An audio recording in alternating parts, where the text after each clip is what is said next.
అతి సామాన్యుని సైతం రాజకీయాల వైపు మళ్లించినటువంటి జనసేన పార్టీ అధినేత శ్రీ పవన్ కళ్యాణ్ గారికి మేము కదిరి జనసేన పార్టీ తరఫున కృతజ్ఞతలు తెలియజేసుకుంటున్నాం. అదే క్రమంలోనే 2014లో జనసేన పార్టీ స్థాపించి ఆయన ఎన్నో ఒడిదుడుకులు ఎదుర్కొని దశాబ్ద కాలం ఎంతో శ్రమకు ఓర్చినటువంటి నాయకుడు పవన్ కళ్యాణ్ గారు 2019లో అతను పోటీ చేసిన 2 స్థానాల్లో కూడా ఓడిపోయి కూడా అతను ఏమాత్రం వన్నె తగ్గకుండా నేటికి పోరాడినటువంటి వ్యక్తి పవన్ కళ్యాణ్ గారు. ఈరోజు జనసేన పార్టీకి శాశ్వత గుర్తుగా గాజు గ్లాసును కేటాయించడం కేంద్ర ప్రభుత్వానికి, కేంద్ర ఎన్నికల సంఘానికి మేము కదిరి జనసేన పార్టీ తరఫున కృతజ్ఞతలు తెలియజేసుకుంటున్నాం. రాబోయే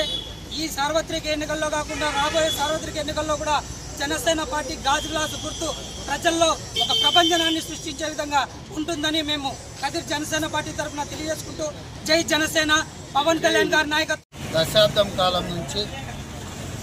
ఏదైతే పవన్ కళ్యాణ్ గారు ఒక నీతి నిజాయితీ నిబద్ధతతో జనసేన పార్టీని స్థాపించి 2014 సంవత్సరంలో పోటీ చేయకోకుండా అలాగే 2019 సంవత్సరంలో పోటీ చేసి ఆయన కూడా ఓడిపోయి అత్యంత దారుణమైన స్థితిలో జనసేన పార్టీని ప్రజల కోసం, ప్రజా సమస్యల కోసం ఆయన అత్యంత దారుణ పరిస్థితిలో కూడా ఆయన విలాసవంతమైన జీవితాన్ని వదిలేసి ప్రజల కోసం పోరాడి ఎన్నో తిట్లు, అవమానాలు ఎన్నో తిని ఈరోజు గత ఎన్నికల్లో 2024 ఎన్నికల్లో కూటమి ప్రభుత్వంలో 21 ఎమ్మెల్యే సీట్లు అలాగే 2 ఎంపీ సీట్లకు కంటెస్ట్ చేసి 100కు 100కు స్ట్రైక్ రేట్తో దేశంలోనే నంబర్ 1 పార్టీగా గెలిచిన జనసేన పార్టీని కేంద్ర ఎన్నికల సంఘం గుర్తించి గాజు గ్లాసు గుర్తును పర్మనెంట్గా శాశ్వత గుర్తుగా గాజు గ్లాసు గుర్తును కేటాయించడాన్ని కదిరి జనసేన పార్టీ తరఫున స్వాగతిస్తున్నాం. అలాగే మా అధ్యక్షుడు ఎన్నో అవమానాలు భరించినా కూడా ప్రజల కోసం నీతి నిజాయితీతో ఇక ముందు కూడా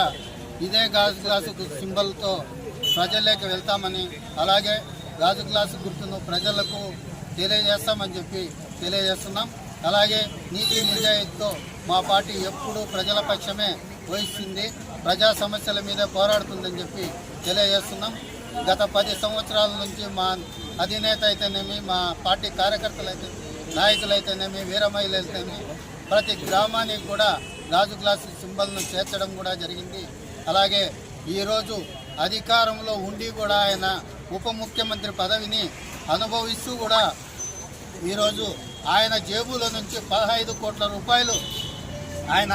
ఈ 8 నెలల్లోనే ప్రజల కోసం ఆయన సొంత డబ్బులు ఖర్చు పెట్టిన